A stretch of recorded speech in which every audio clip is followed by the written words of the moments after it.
Saya mungkin merespon tadi yang info yang silang sengkarut, efek overdosis dan segala macam.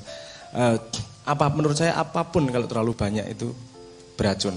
Racun itu bukan pada bendanya, racun itu pada takarannya. Vitamin C itu tidak beracun, tapi nek mangan sak truk ya tadi racun. Internet, sosial media kalau cukup pas porsinya juga informatif kalau bisa memilahnya. Dan karena semua orang bisa berbicara, dulu ada peneliti yang namanya Dunning-Kruger. Itu banyak terjadi efek-efek Dunning-Kruger. Dunning-Kruger itu gini, wong orang ngerti tapi merasa tahu. Dan karena pengetahuannya cekak, justru dia merasa paling tahu. Dan itu suaranya yang paling keras. Biasanya yang paling ngotot, yang paling ngerasa bener, paling ngerasa ngerti. Biasanya itu efek dari yang disebut sebagai Dunning-Kruger efek. Justru karena dia tidak tahu banyak, dia ngomongnya merasa paling benar. Karena biasanya orang yang tahu banyak, dia pasti tahu anomali dari setiap kebenaran. Tidak ada yang benar-benar benar kecuali kebenaran Tuhan. Setiap kebenaran yang kita anggap, pasti ada titik salahnya. Pasti semuanya. Alam pun memberi contoh seperti itu dengan anomali air pada 4 derajat Celcius, anomali besi pada akeh banget anomali yang kamu anggap pasti mesti ono anomali ini. Nah, orang yang pengetahuannya luas, dia tahu anomali itu sehingga tidak orang gampang ngomong iki mesti bener, iki mesti salah. Jadi yang dikeluarkan adalah mengajak diskusi, mencari kebenaran bersama, bukan mencari siapa yang benar, tapi mencari apa yang benar. Tapi asal filter kita tepat di situ, kita akan bisa ngelihat oh iki Dunning-Kruger iki.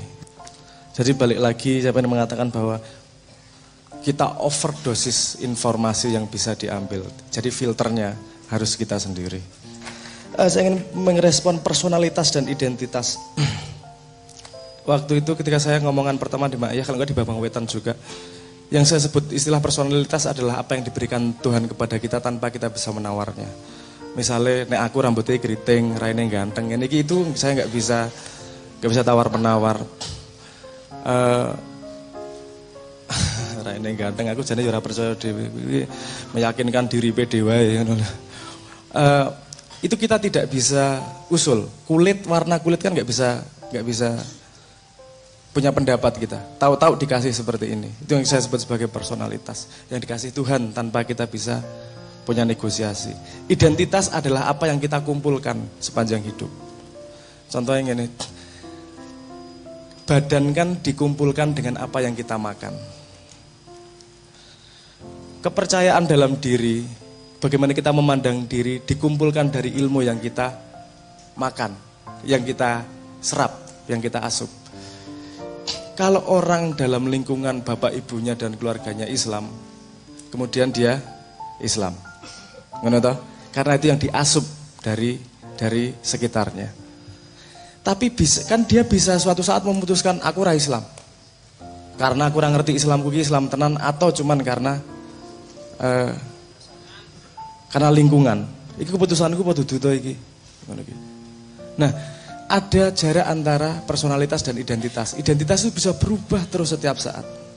Karena apa yang kita serap itu akan nyantol neng diri kita. Ada asupan makanan, ada asupan pikiran.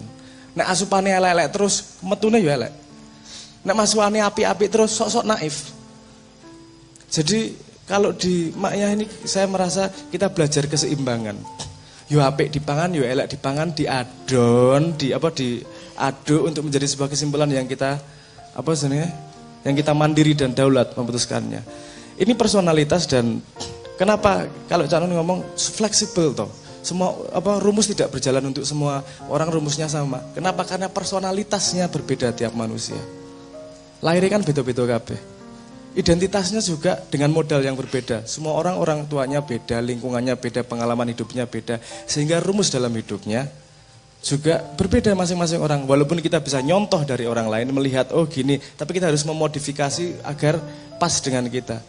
Dalam langkah itu pasti terjadi benar salah. Kalau saya sering ngomong, percayalah bahwa kamu tidak pernah mencapai kebenaran. Ya, rada ekstrim. Karena semua kebenaran yang kau pahami sekarang itu kesalahan yang belum kamu pahami. Iki rada paham ya maksud saya ya.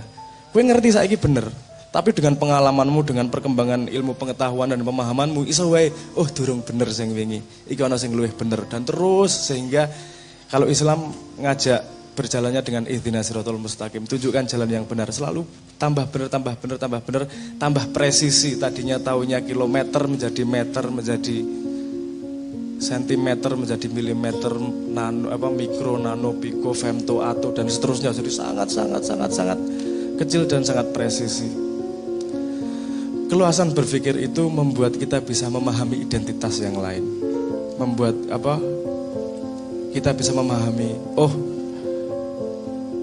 personalitasnya seperti ini, identitasnya seperti ini, kita bisa menyelami. Sehingga kalau kita bisa paham kebenaran, semakin banyak orang, menurut saya itu modal utama untuk memahami tajalli Tuhan yang bermacam-macam.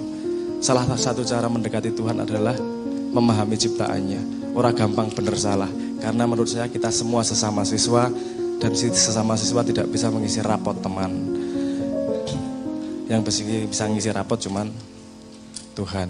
Lebih baik saling belajar dan mencari apa yang benar, bukan siapa yang benar. Ngoten mawon.